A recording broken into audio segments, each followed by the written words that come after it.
la Cartouche TV, quand on est de Moana, tous a toujours dans le cadre de recherche, mais ça qui bino na ko kila bino mutu oyo a pese la kana makambo ya mboka makambo etali mboka information etali mboka na biso Congo ale bolujwa balobi waza coordonnateur ya MCPO yendi to kosona ya ko mekempeko éclairci biso comment mboka zo marché ndenge ni zo marché te ye muta ko mekempeko éclairci biso yango na pesi mbote belé na pasteur Mokamba Mobibia na sanité maman Acha parce aux États-Unis bande kuna mama bimba na pesi mbote na ngoma balobi ngoma na France na pesi mbote psikozwani na sema caméra bon tozana keli ngoma ndenge tozana kaka toujours image ya kitoko donc poser belé bato poto nyuso balanda kama basutena kama lelo tozana ale bolojo coordonnateur ya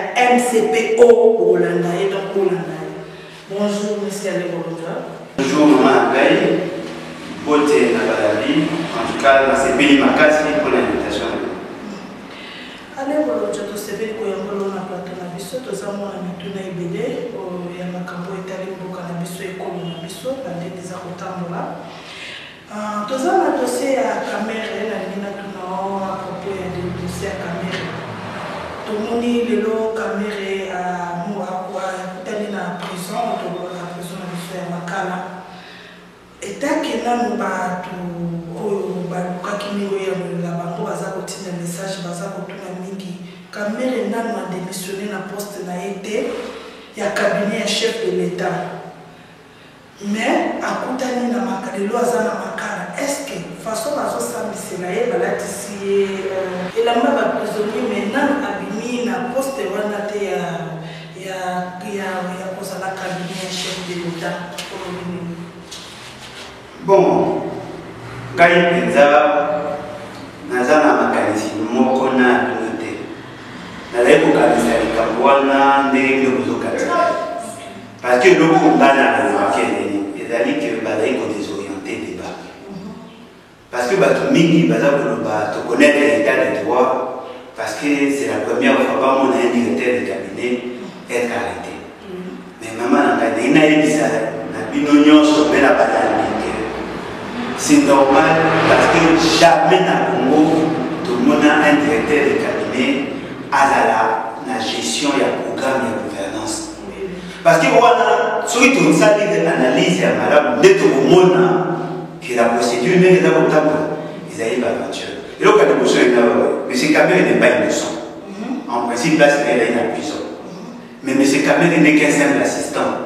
Et vous n'avez pas qu'à gagner dans mon conseiller. Mon conseiller, c'est Félix Tshisekedi. Donc, il va nous gagner mobile. Non, mais effectivement, il ne faut pas qu'à gagner, il ne faut pas qu'à gagner.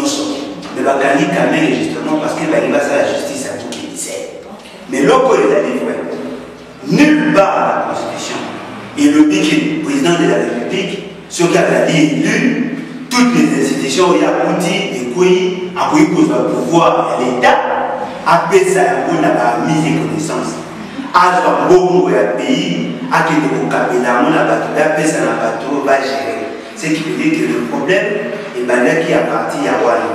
Le col a lié M. Félix Tshisekedi avec qui internationalement la Constitution, il y a beaucoup de mimi Kamel dans la prison. Or, fort malheureusement, M. Félix Tshisekedi n'est pas jugé, ma collaborateur, tout ma bande, ma mafia, ma qui n'a jugé, ma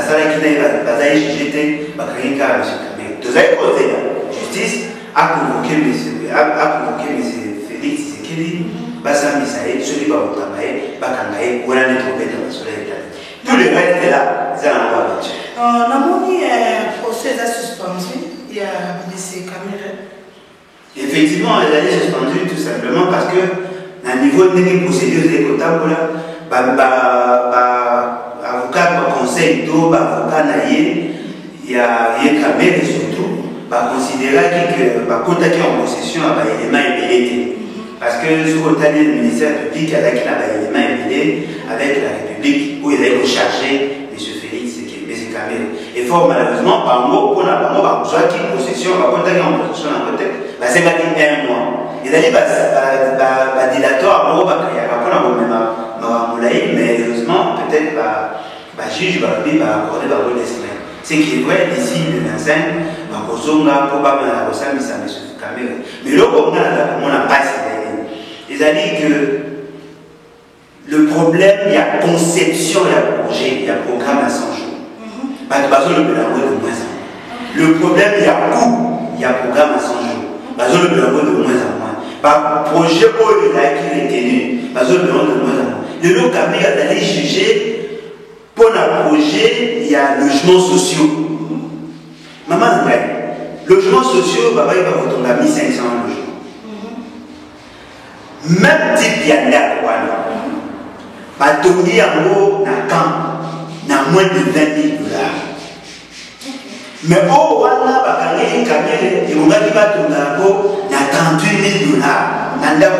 Même type, même matériaux, même tout, même entreprise, qu'on a moins de 20 000 à 38 000. Et puis, il y a pété. Programme il y a 100 jours, il y a 488 millions $. Si vous allez focaliser sur les 57 millions. Or, on a 57 millions en OP.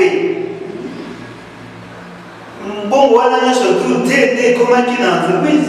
Le lot sa caméra pour la 48 millions. Alors que les dépenses de l'acquis à 58 millions. 57 millions. Si vous écart, on va les aller pourquoi. Il y a moi la zone de la ma caméra sur les gosses à Mandelo, ils avaient aventure. En réalité, le gars qui nous surveille, c'est qu'il a ça un rapport détaillé. Il y a un programme prophétique à 100 jours. Et puis d'ailleurs, dans l'article 91 de la Constitution, il ne dit nulle part que M. Félix Tshisekedi avait compétence d'élaborer un programme de gouvernance et puis à couper ça, on a mis connaissance. Le fait que lui, déjà au départ, a violé intentionnellement la Constitution, en principe, nous allons bouger, on a vu quand M. Félix Tshisekedi. Il y a mis balai, il y a mis cadre, il sur la participation dans la mise en œuvre du programme. Et fort malheureusement, je suis la caméra, je suis la chaîne d'entreprise, mais le concepteur et le projet, il y a un programme, il y a un collaborateur d'ailleurs, il y a des proches, il y a des inquiétudes, c'est bon. Il y a M. Aleboloudja, il y a un procès à Mukuna. Le lot de Moni Mukuna, va transférer dans Makala. À côté qui lobby n'a pas, si je ne me trompe pas, on a déjà transféré dans la prison et à la ville de Kinshasa à Makala. Est-ce que Mukuna, Kokota na la prison, exact pour na makambo ya mwasi na yende bazoloba eza lopango eza minu eza kaka pona makambo ya politique au Mukuna semenaki na kazi? Bon, en fait, le problème est d'aller que dans le monde où nous sommes opposants à la politique, surtout ce que vous avez dans la culture, il y a pour dénoncer. Il faut oser très prudent. Il faut oser l'effort, oser la modèle. Ou éviter la maladresse, ou éviter le dossier à marque. Bien que dans la culture pédale, la pose ça pour le bénéfice militaire, mais l'autre, vous allez voir, M. Moukouna n'est pas un saint. Quand on continue dans la question politique, a commis vous attaquer dans Kabila. D'abord, au départ, la raison d'un tribal. La raison d'un tribal. Il voulait défendre sa tribu. À mon avis, le pouvoir, Félix, c'était la du pouvoir. Il a eu le pouvoir, la tribu, il a eu du pouvoir, il voulait la soutenir. Nous avons des vidéos, vous allez dans la vidéo, et dans la liée, et dans la tout ce qu'on va dire pour le ballon, tout ça le voir. C'est-à-dire que son intention était de défendre. D'après ce que on va se mettre dans tant qu'on peut s'attaquer à Kabila a dit les géniteurs et le système où il a dit. Kabila a dit le créateur et a Félix Tshisekedi le président. Parce que c'est grâce à Kabila que Félix Tshisekedi a commis moi en tout cas au Bénin. Le quoi va s'attaquer à Kabila. Le système maintenant pour protéger Kabila va commencer pour nous faire un dossier où il est considéré. Dossier à monter. Il a dit dossier à seul autre, mais il utilisait encore l'intention à nuire. L'intention à obliger, à garder silence. L'intention à organiser. Il y a un mot moni, il y a une mission. Le lot a commis dans Makala. Mais beaucoup de Makala, il faut mettre reconnaître ya Congo et la ligne établie. Mais balobi nous na lelo comme na marka déjà pour na madame Chibola, oui, madame Chibola, pour ya premier mapambo oyo mobali na article ke ya momemi na makala eza nango rien à voir na makambo politique. Non, mais il y a un autre bateau. Et l'autre, il a dit les motivations, il a dit politique. Parce que la dame là, elle a dossier des Bandaka. Si vous avez tant de gens qui n'ont pas détruit le le quoi, moi, je ne vais pas vous mettre physiquement. Je vais vous mettre le dossier. Mais au côté du dossier, c'est-à-dire que le dossier, ils allaient, mais par moi, si vous amplifier Kaka pour créer ça en sorte que nous avons annulé l'intérêt. Et l'autre, on a passé. Maman wana tamba bandai kolela mambo papa mukuna to monsieur mukuna ayebaki déjà que la qui normal parce que ngana yé la chrétien en tant que chrétien on veut que ça on profiter de la faiblesse à l'ingate pour y ba ko sonde lo y ba ko bénéficier de biloko na ye toujours ka ba na ye toujours ba non moi je wana ala ki moi ça mi balé bon na bo da moi ça mi balé mais bana na ye ba na droit héritage yo za ya ali il y a l'état civil, comment lui peut décider, juge la tribunal des pétés, comment lui peut décider sur qui doit avoir l'héritage de papa. On m'a dit, il y a ceux qui n'ont pas il y a FCC, va protéger qui le droit de va utiliser l'information, mais c'est qu'il faut va créer un montage, parce que généralement en politique, c'est le montage. Il y a des dossiers de la vie. Et puis le col à Kabila n'a pas ça et que Kabila a travaillé le chef de mettre un système pour aller de l'or un peu c'est grave l'instruction mais bon il est parti dans un dossier à moi soit un dossier belé compliment et j'ai craint que nous n'avons comme le col à Kouloutou Nangaï j'ai craint. Ok. Tout le monde a affaire et affaire et à Tambo et moi, madame Bijou, Oyazali, la sénatrice. Pourquoi le Bélabistoni pour Makamo comme Bilinga Mingi? Bon, en fait, le Tambo Mamba, Fingaki, Nini, Nebito, éclairci, Banatakabiso, Banikola, Nami, Mamba, politique, Baraté, mais Banika, Banakotissa.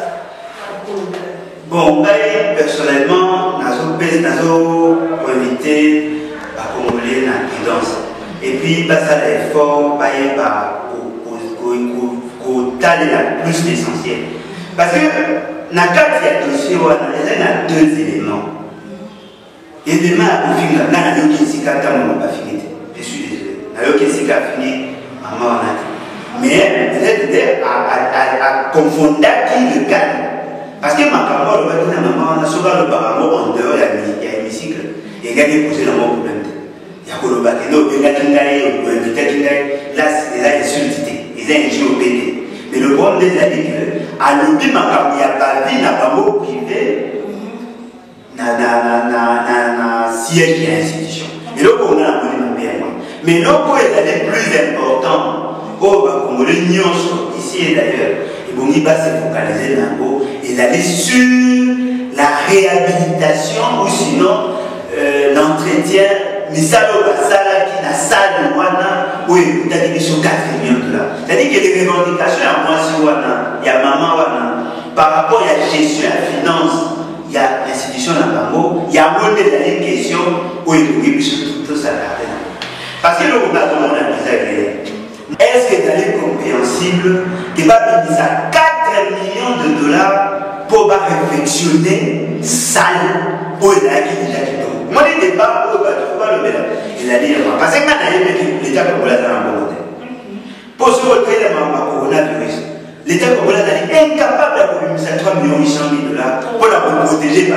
Mais il y a un débat. On a réflexionner ça, on a mis 4 millions. Et puis, monsieur Tambo Bazolo, non, voilà, marché en gros d'ailleurs, et qui préfinancé par l'entreprise. Non, même si c'est préfinancé par l'entreprise, ça fait partie à l'aide intérieure que l'État doit payer. Est-ce que dans ce pays, si au place le centre de santé dans le territoire, dans la province, dans la province, tu vois que ça 4 millions de dollars en ce moment-ci pour réflexionner ça de la réalité. Moi, je ne sais pas comment on va ça à moi. Il y a des gens qui ont non, moi, il y a pas de distraction. Le vrai débat, comment on gère les fonds publics. Namoni FCC et lobby na Madame Bijou qui est compétente. Bon, ce qui va débat, en tout cas, c'est nécessairement pas débat dans la finale de la côté. Parce que le moment est arrivé, madame. Est-ce que dans une situation où tu es dans un pays, les lots, tu vois que les gens dans la maison, il y a beaucoup de crise de ménage. Il y a beaucoup de gens solo, il y a pas de X, Y, non. Mais dans la solo, comment tu veux optimiser la Congolais dans la pauvreté? Comment vous savez que la Zambie est contre la pauvreté? Parce que les Zambiens ont joué l'espace à Congo. Vous avez la notion, vous avez la Congolais va jouer. Vous avez la notion, il y a occupation, il y a Rwandais. Vous avez la notion, il y a Congo. Ça, ce sont des vrais débats. Mais le débat, on va faire qui est la compétence. Ada la compétence, ada la compétentité. Tu voyez, parce que le pays va mal.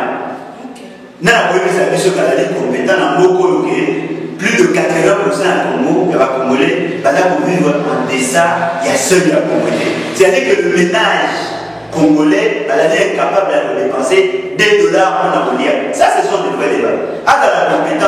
Qui est compétent dans ce pays? Félix Tshisekedi de lui-même est incompétent. Si vous voyez quelque chose à compétent, n'a pas compétent dans Congo. Ça, ce sont des faux débats, madame. Il y a des communes dans l'année à Covid-19. Amoni ba Chinois baye mona kosunga basunga ba médecin na biso awa to baye ko ba bakisela biso esusu maladi ndenge bato bazoloba ke maladi ezali te po bazomona ba makambo ezolekana. Bon, mama na ngai eloko ngai naza komona mpasi na moko ezali que le Congolais bazali na culture ya kose poser des mauvaises questions au vrai problème. Batolé va me poser la question sur qui malade des années ou pas. Il va me poser des questions si l'État congolais est en mesure de refaire face à la maladie. Parce que maladie coronavirus, les alliés, mais peut-être en pleurs, on va représenter à côté. Mais maladie des alliés, parce que tout le monde n'est pas tout au final. Les alliés. Et là, comment on a ma belle, les alliés qu'il y a des choix contradictoires. La décision, M.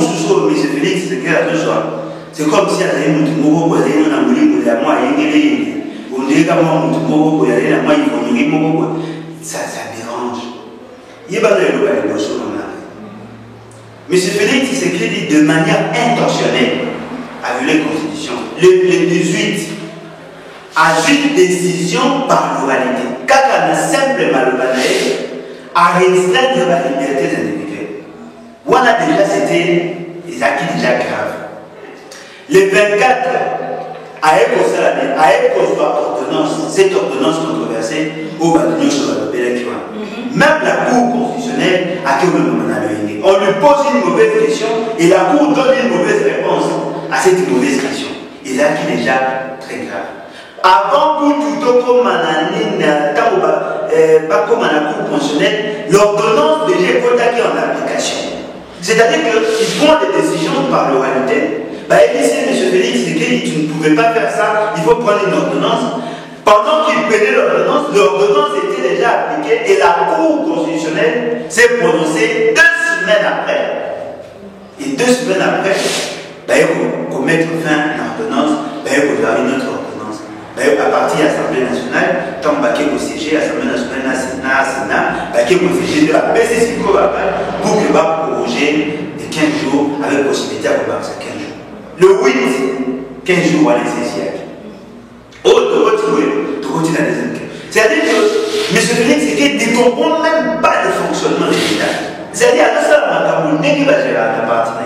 c'est dans ces désordres-là que l'équipe qui a réponse est allée organiser. À ça, l'État de force n'a rien à niveau de la présidence.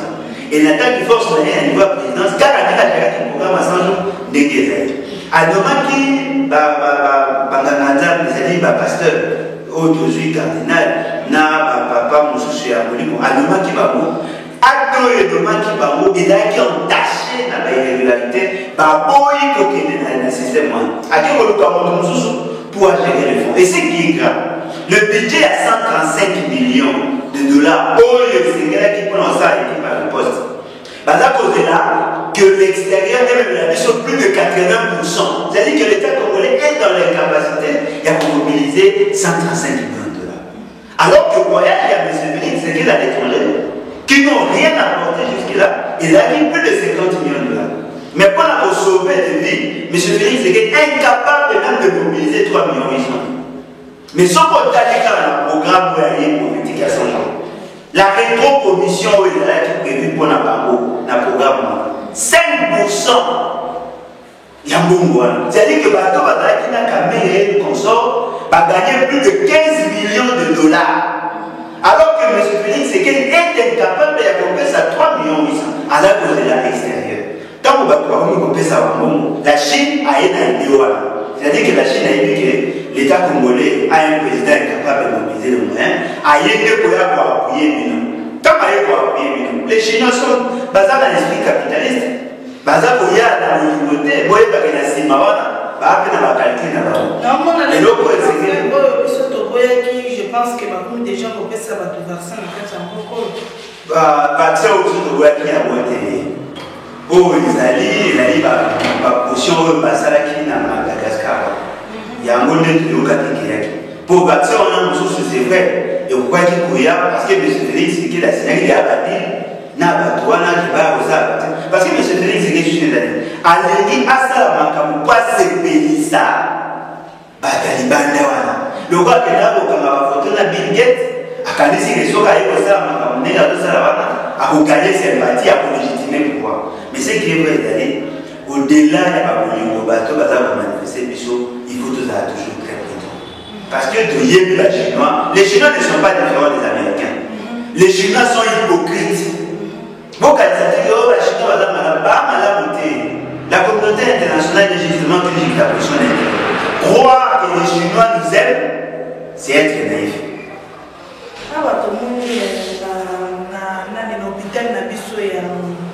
Il y a monene ya Kinshasa awa ba maman bazolela balobi bakomi kosomba bibende na 3 millions de dollars.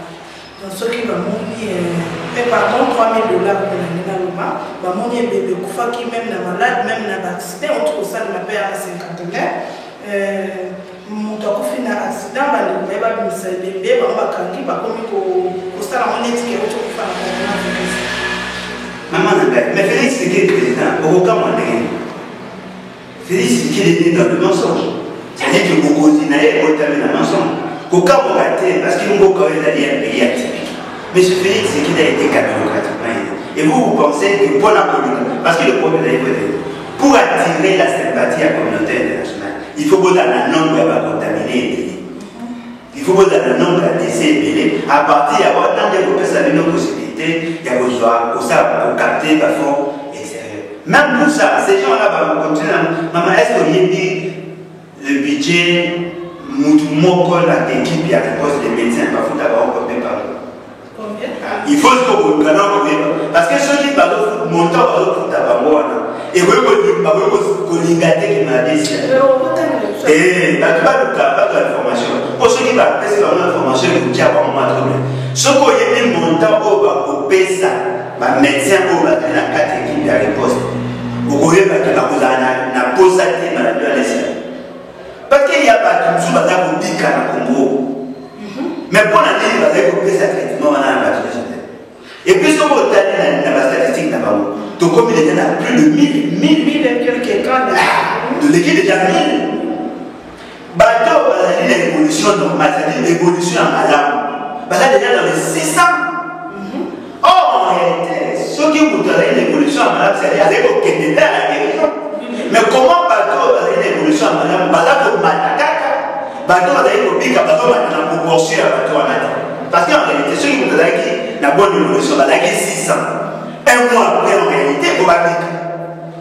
Mais pas la puissance, pas la Pakistan, bateau qui t'a dit. Mais bateau, pas la Pakistan, c'est ce qui veut dire qu'il y a un problème. Autrement, que chef de l'État, tant qu'il est chef de l'État, non. Mais c'est tout. Ah, moi, je ne sais pas de ça. Moi, je suis normal. Félix Tshisekedi a été président de la République, Kabila est chef de l'État. Bon, tu as expliqué la maman. Mboko est dirigé par la constitution Soumté. Mboko est dirigé par Guy. Quand M. Félix Tshisekedi baye au son abino à la président de la République. Ce qui a laissé à Makambo et là pour conseiller chef d'État, il doit consulter carrière. Moi, que je change. Bon, on a vu deux ah. Quand tu commences à aller, quand tu commences à aller, tu retournes à la malade du sur l'hôpital. Après, il y a aucun cas de malade du lion somatique. Bien sûr, parce que l'eau est allée. Donc, maman qui guérit. Ah, maman qui guérit. Pourquoi elle maladie de la guérir? Maman, si vous avez déclaré du colo, oh, de l'autre,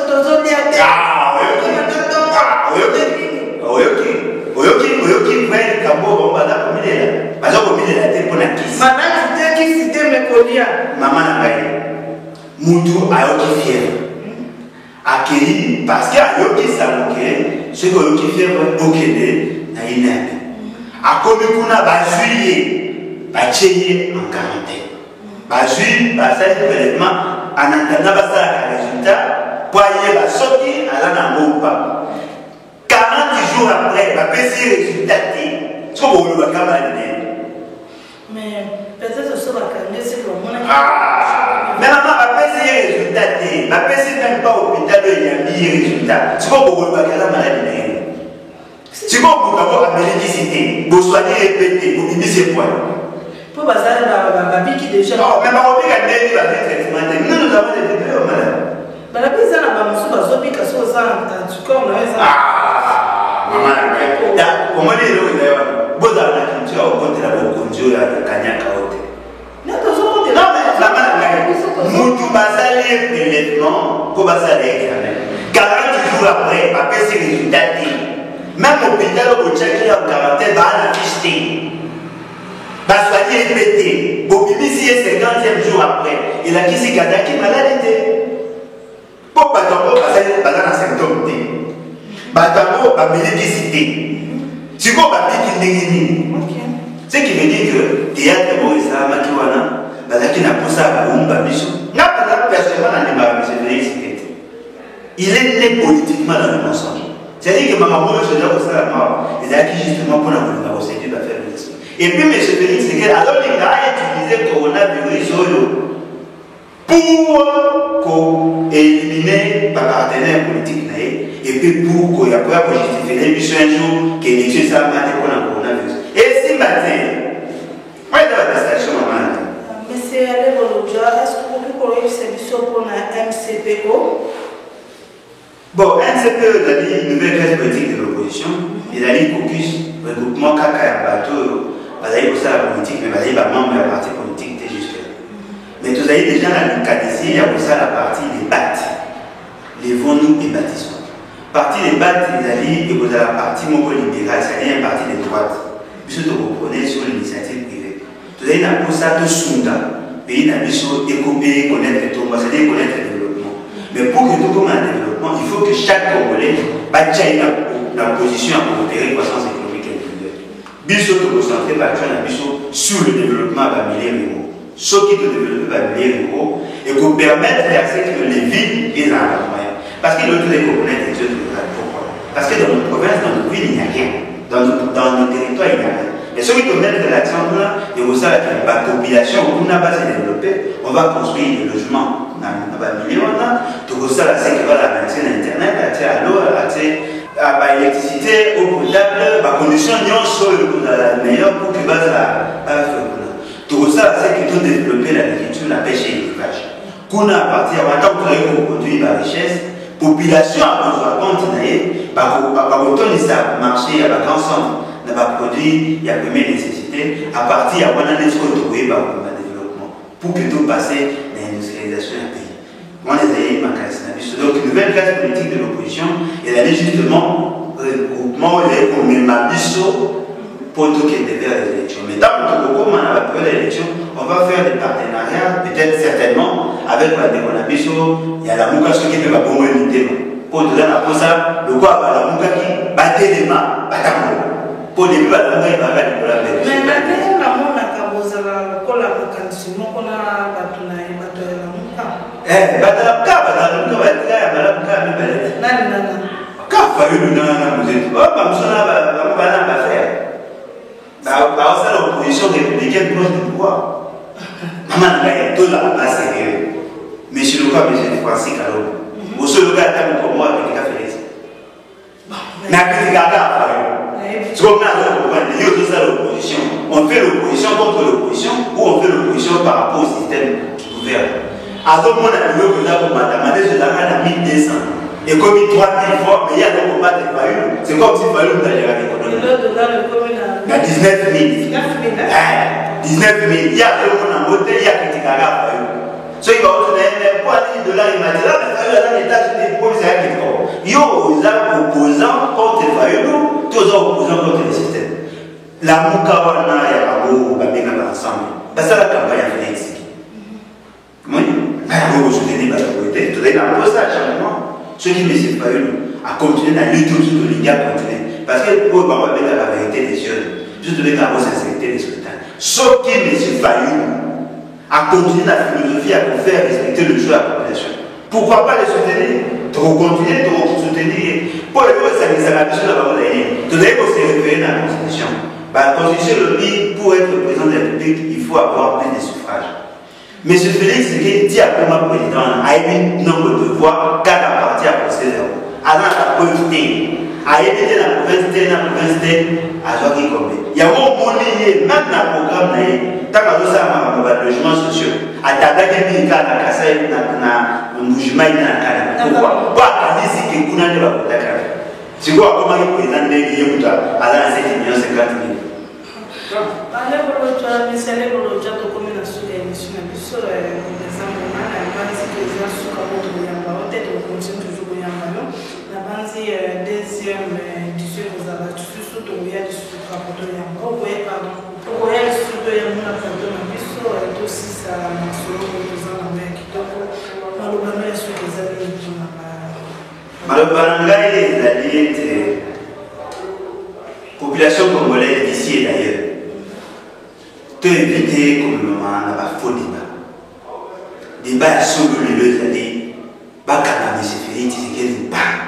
On a un débat sur le monde, non sur la ligne Congo, il faut m'imposer. Et là, quand on a remarqué, M. Félix Tshisekedi n'avait pas compétence d'élaborer un programme de gouvernance.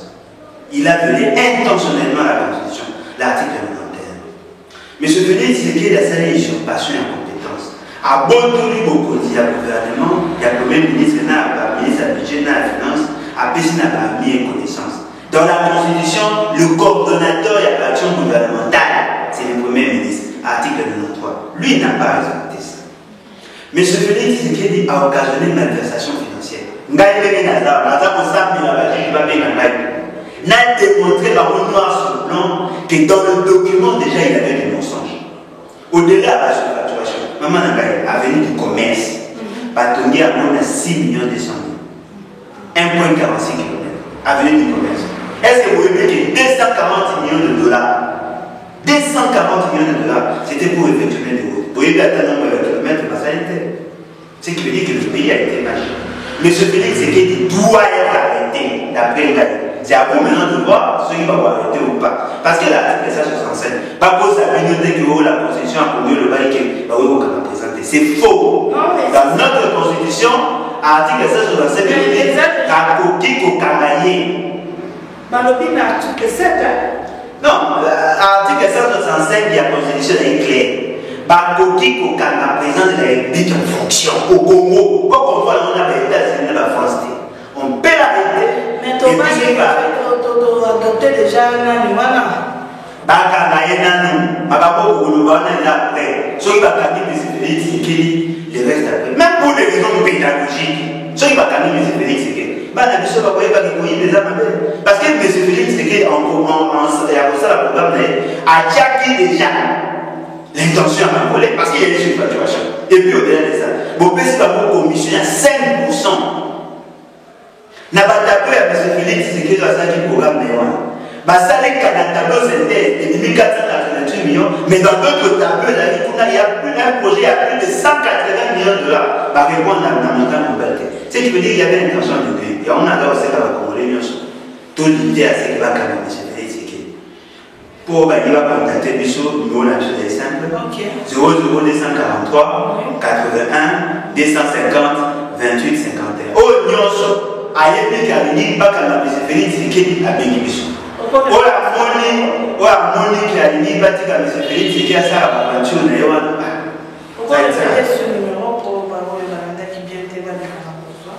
Zéro 243 81 250 28 51. Ok, tu comme dans la sous-émission de Baka, tu as eu sur le coordonnateur et MCPO, tu as de solliciter parce que des émissions que vous avez tombé dans les sous de Miyamaï, donc continuer sur la naïe. Bah, au moins, ça va pas bien, elle numéro est en bonne article, il faut pas que la présidente de la République, ou Zaye, donc numéro est en bonne article, on est d'accord. Na pesi mbote belé na mukamba mubibia pasteur mukamba mubibia ni mwana famille mubibia na pesi mbote na mama na mambo ashanyanda bande kuna mubibia onyosuba ebani na sima caméra bon tozalaki na ye moko keli mboma tozalaki na ye na sima ya caméra merci bon tokutana merci.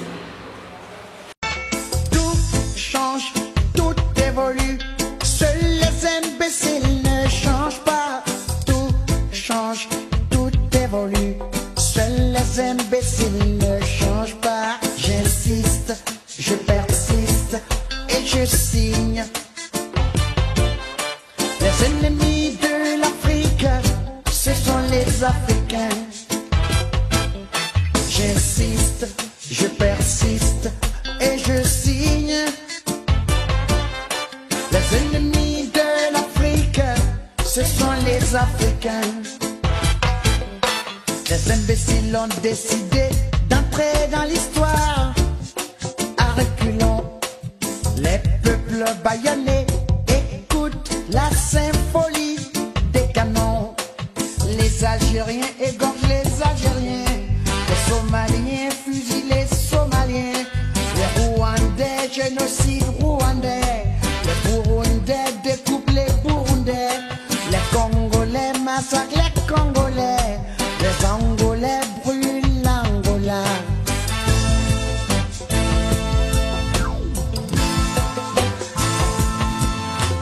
On a le diamant à ciel ouvert. On a l'or à ciel ouvert. La bauxite à ciel ouvert. L'uranium à ciel ouvert.